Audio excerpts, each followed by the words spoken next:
Hello, I'm Élison Santos. Welcome to the Washington Circle, a space where we reflect on the stories, challenges, and ideas that shape our lives. Today, we dive into a topic that affects us all: how misinformation impacts our minds and our mental health.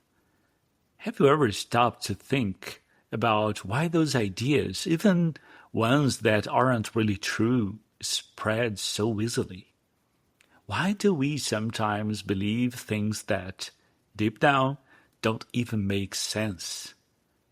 And why do so many people share information without really checking if it's accurate? It's a fascinating question, and it turns out the answer has a lot to do with how our minds are naturally built. As human beings, we are wired to seek patterns, to trust the people around us, and to react quickly to emotional stories. This helped us survive thousands of years ago. But today, in a world flooded with news and social media, it can work against us. Misinformation, false or misleading information, plays right into those instincts. And the people who create misinformation often know exactly how to pull our strings. They design stories that feel familiar, that stir up strong emotions like anger, fear, or hope.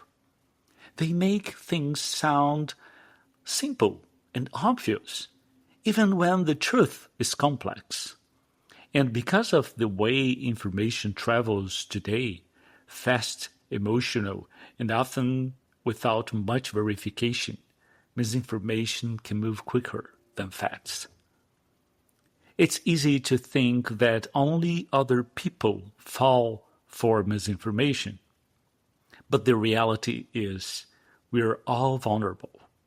Every single one of us has biases, beliefs and assumptions we carry inside us without even noticing.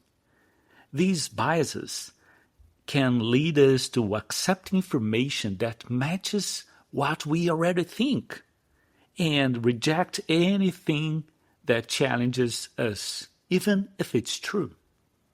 But here's the hopeful part. Psychologists and researchers have been working hard to understand how misinformation affects us, and more importantly, how we can protect ourselves against it. They've developed strategies that anyone can use, no matter your background or education level. Some of these strategies include learning to pause before sharing something and asking yourself, is this really true? Recognizing when a piece of news is trying to make you feel angry or afraid, because strong emotions often bypass our critical thinking. Yes, this is very important to understand.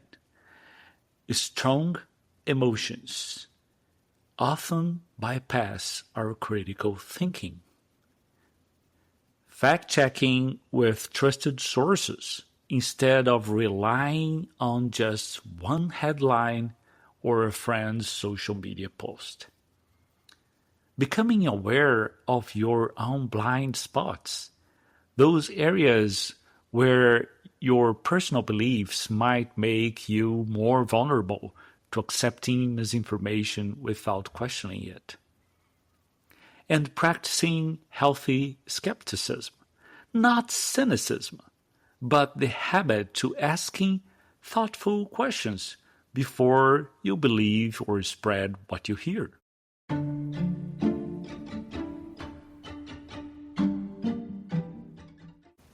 Living in a world filled with misinformation can be overwhelming.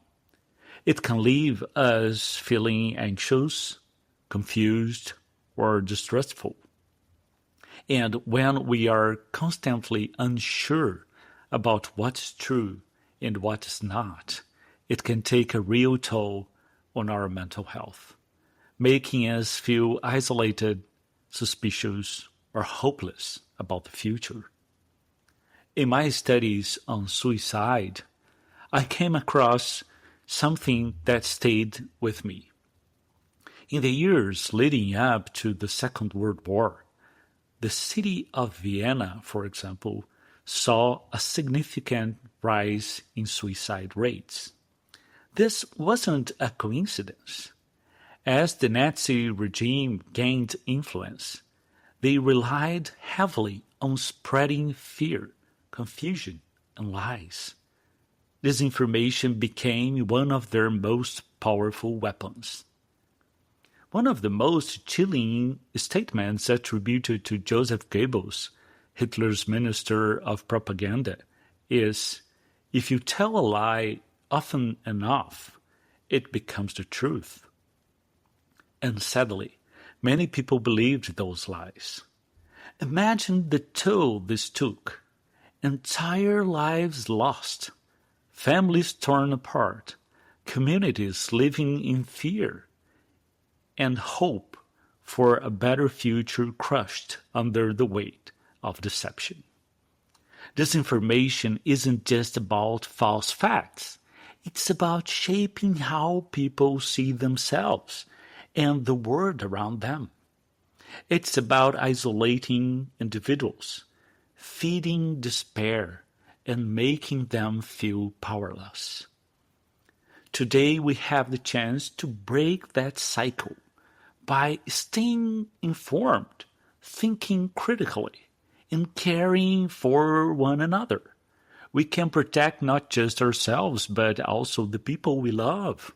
We can be a light in a world that sometimes feels overwhelmed by shadows. One of the most dangerous ways that those in power, whether governments, corporations, or influential figures, can manipulate people is by intentionally creating fear and division.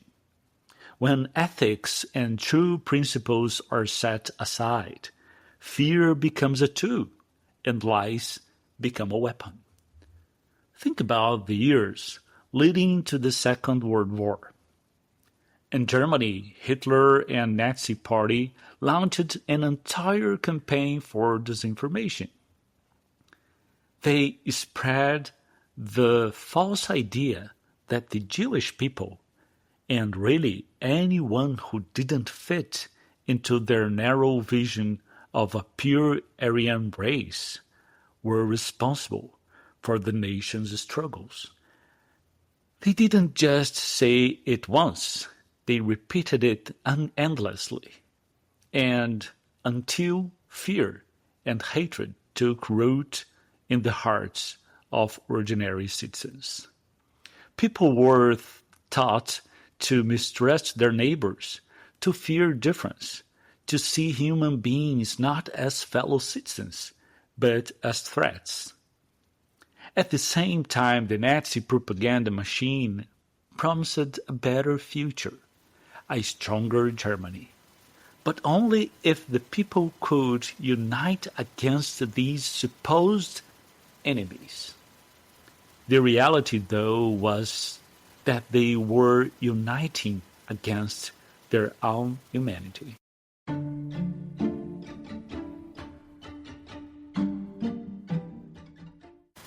They were being deceived into trading compassion for suspicion, unity for division, truth for manipulation.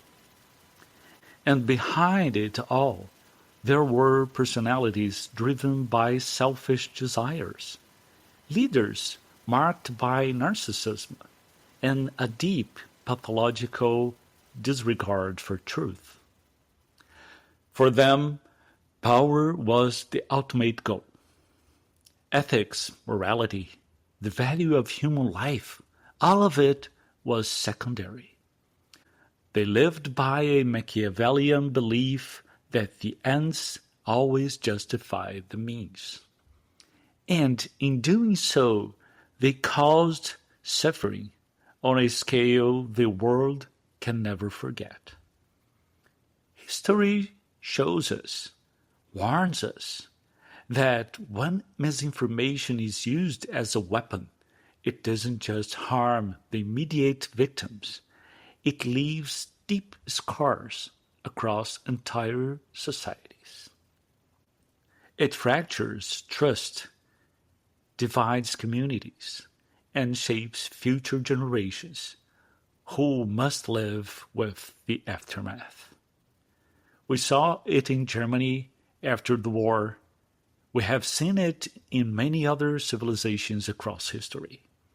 And we must recognize it can happen again, anywhere, if we are not vigilant. Misinformation may seem at first like just wrong information, but when weaponized, it becomes a force that can destroy lives, futures, and entire communities. It can destroy entire cultures. And that's why it matters so much to stay awake, to stay critical, to hold on to compassion and truth, even when fear knocks at our doors.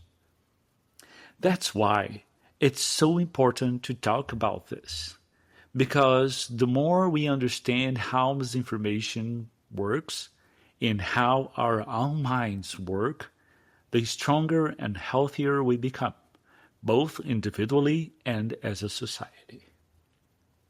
Fighting misinformation isn't just about correcting false facts. It's about strengthening our ability to think clearly, to stay grounded, and to make decisions based on reality rather than fear. It's about protecting our communities from division and protecting ourselves from unnecessary anxiety. When we stay curious, when we stay thoughtful, and when we stay connected to good sources of information, we help build a better world for everyone. Thanks for listening to the Washington Circle. Let's keep walking this path together with open eyes, open hearts, and critical minds.